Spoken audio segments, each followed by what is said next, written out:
Hello and welcome everyone. My name is Dr. Medhavi Gupta. Today we'll be talking about treatment options in metastatic triple-negative breast cancer. Before we talk about the specific treatment options, let's talk a little bit about triple-negative breast cancer. So in today's time, the way we define triple-negative breast cancer is based on what it is not rather than what it is. In the world of breast cancer, we test all the tumors for 3 specific receptors: estrogen receptor, progesterone receptor, and HER2 receptor. So triple-negative breast cancers lack expression of any of these receptors.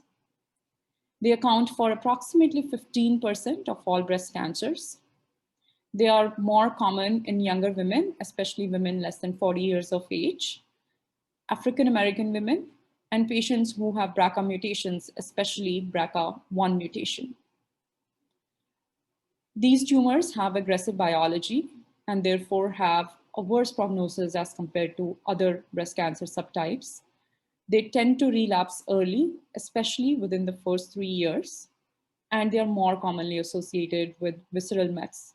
When it comes to the treatment of metastatic triple-negative breast cancer, it is important to keep few things in mind.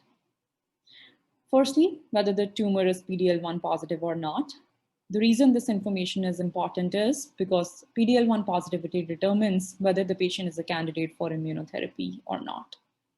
Secondly, we see whether the patients have either germline BRCA1 or BRCA2 mutations, because if the patients have either of those 2 mutations, they could get a class of drugs called as PARP inhibitors.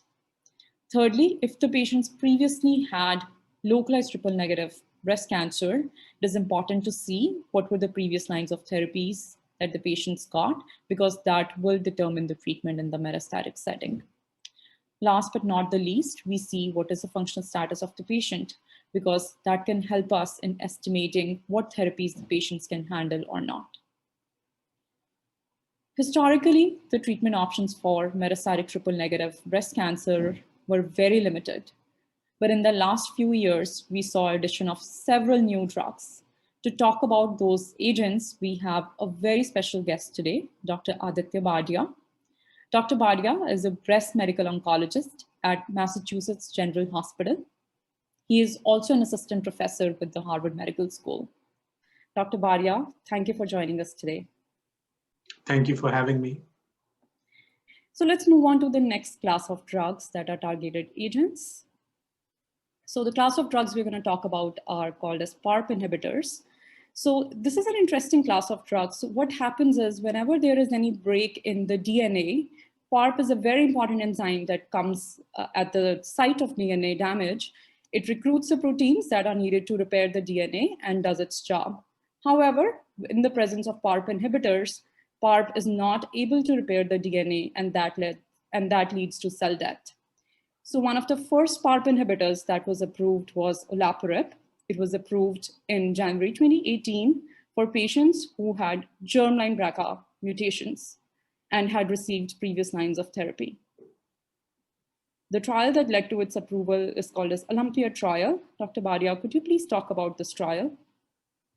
Yeah, the Olympia trial was an important trial that looked at PARP inhibitor olaparib, and this was important because before Olympia trial, there was another trial which evaluated inaparib, which was essentially a negative trial, and there was a lot of concern whether PARP inhibitors would eventually see the light of day for patients with breast cancer.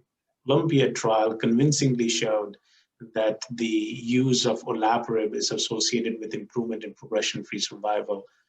So let's review the trial design. It was for patients with locally advanced or metastatic HER2-negative breast cancer.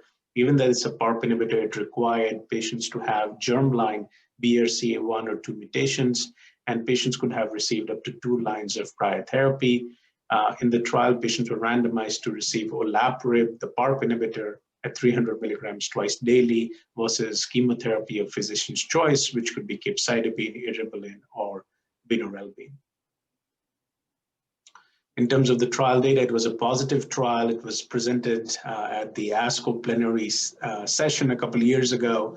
The trial showed that improvement in progression-free survival with the use of olaparib as compared to standard chemotherapy for patients with germline BRCA1 or 2 mutations and metastatic breast cancer. The progression-free survival was 7 months versus 4.2 months. And one thing to note is that the chemotherapy backbone did not include a platinum, so we don't have data how a PARP inhibitor does as compared to platinum, which tends to have activity in patients with germline BRCA1 or 2 mutations. But at least as compared to other chemotherapy agents, PARP inhibitor olaparib was clearly found to be superior, and this led to the approval of olaparib. So following olaparib in the same year, another PARP inhibitor was approved known as telosorab in the same group of patients based on the EMBRACA trial. Dr. Bardai, could you please guide us through the trial data?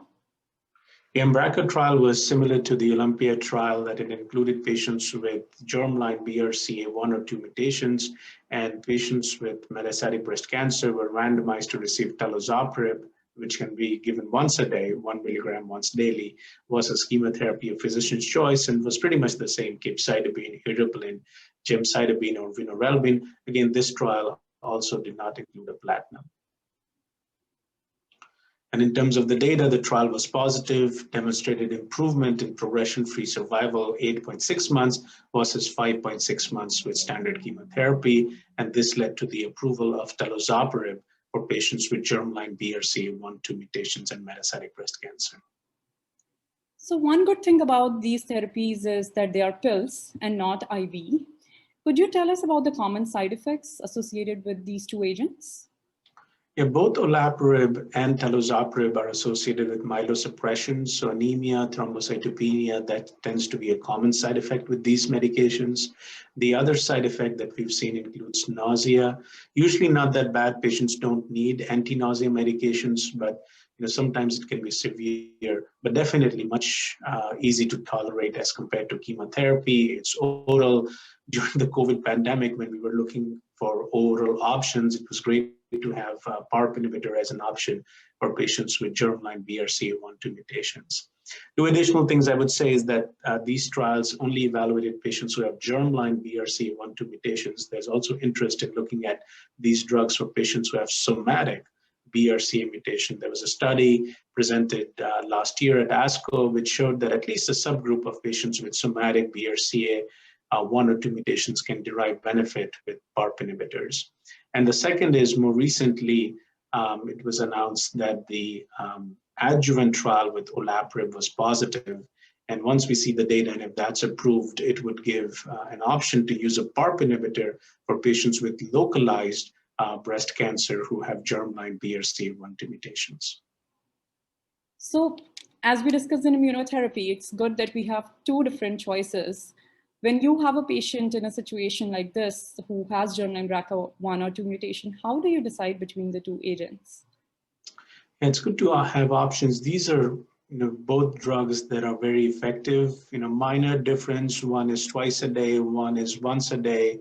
And now with potential approval of adjuvant olaparib, and given all the data we have with olaparib, probably olaparib would be the first choice. But if someone has received olaparib, say in the adjuvant setting, and down the road has metastatic disease, then it's reasonable to switch from one agent to the other. There are also insurance considerations. If the copay is higher with one as opposed to the other, that could also factor into the decision making. But pretty much these drugs are very similar, and I would feel comfortable with the use of either olaparib or telosorab.